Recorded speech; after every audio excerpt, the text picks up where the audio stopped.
Hello everyone, and welcome back to my BNB Everyday YouTube channel. I hope you guys are having a wonderful day. Before we start, please hit the subscribe button and give this video a thumbs up. At Forrester Creations, Carter says, "Tell her Ridge. Tell Steffi you're booting her." Is he really going to treat Hope this way? Steffi asks, "What about the way I've been treated?" Hope Logan, Carter goes on about the Logan's benefactions to the company. Ridge interrupts to say this is going too far. Carter warns that more rests on this decision than he could conceivably know.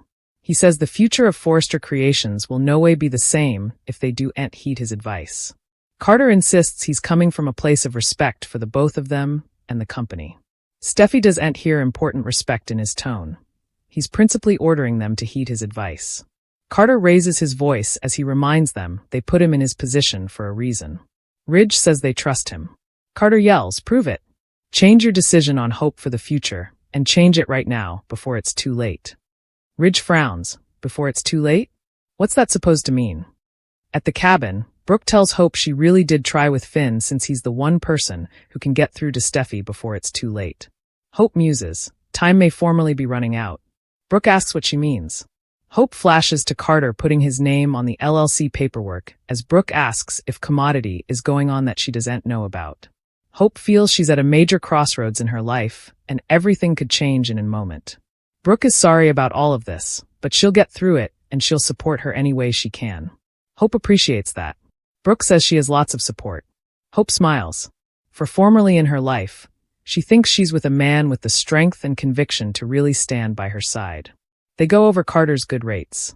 Hope says he doesn't have as important baggage as everyone differently. Brooke adds, and he's not married to anyone differently. Hope admits she's a little upset about Carter, however, and Ridge too. If effects continue the way there might be real trouble between him and Steffi. At the Precipice house, Taylor comes in on Finn ending a call with a case. She admires his commitment to them and to Steffi. Finn says Steffi and the kiddies are his world. It's not exactly delicate to be committed to her. Taylor says everyone can see it, and it can lead to covetousness. She still can't sound why Hope came onto him the other day. Taylor says it's a shame what's happened with Hope, who used to live a moral life.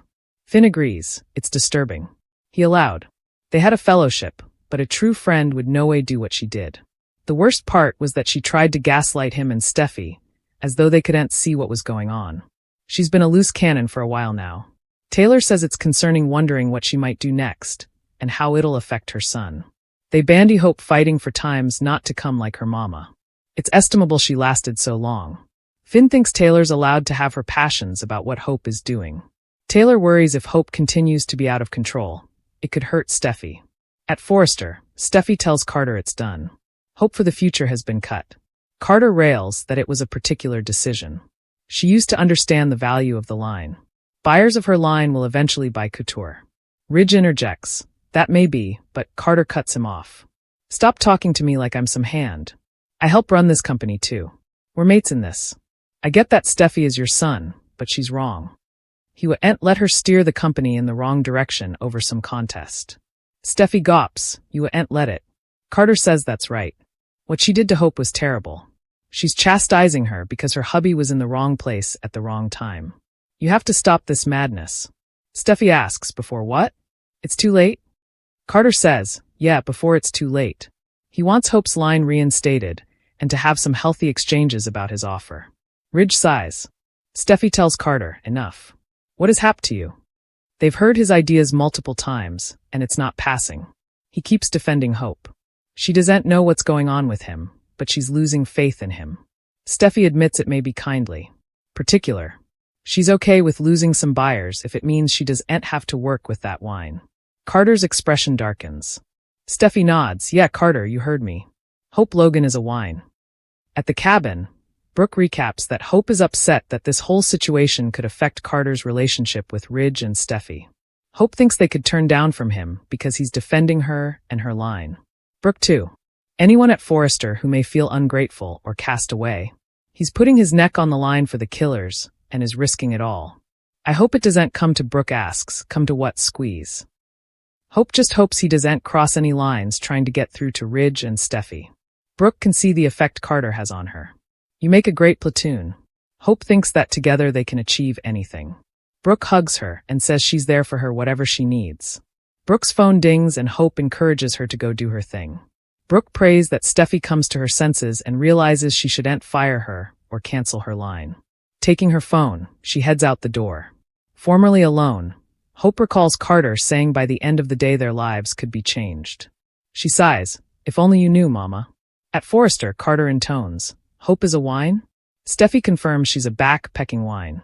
Ridge intervenes and asks if Carter got the LLC done that he asked him to set up. Carter holds up the documents and says, "It's right then."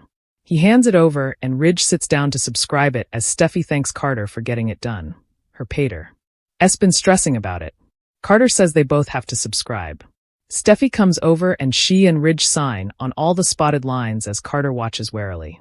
Ridge rifles through the runners and comes to the place where Carter put his own name as the director and inked it.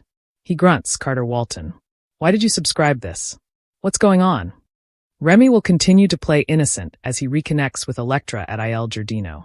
Elektra was thrilled to see Remy, who said he was in Los Angeles for a fresh launch, and to see her.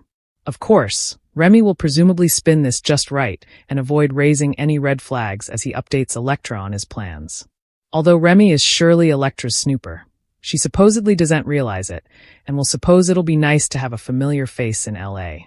Elektra will contend they'll have to hang out eventually, so Remy will reply that she can count on it. At the cabin, Carter will assure Hope that there's nothing he wouldn't do for her. Hope will get swept up in a sizzling moment with Carter as they make love on the bottom in front of the fireplace. Unfortunately, Carter and Hope wouldn't realize Brooke overhear on their discussion before running straight to Ridge. Brooke told Ridge each about the preemption plot and how those LLC papers are being used against him. As a result, Ridge will cloud as he processes the news of this treason and what it could mean for Forrester Creations if the paperwork gets filed. After Ridge harangues about Hope and Carter deciding to take over the company, Brooke may try to play down Hope's benefactions. Although Brooke admitted Hope was involved, she may remind Ridge of how hurt Hope was when Steffi Forrester gave her the charge.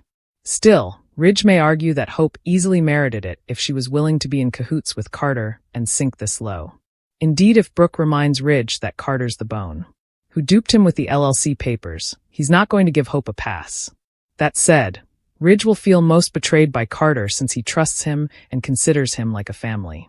Ridge glaring at Carter in the CEO office, where he says he knows what Carter's doing and what he's up to. Ridge and Carter will have a showdown over the preemption scheme, so we'll bring you more prognostications on the fallout now that Brooke's launched a blow-up.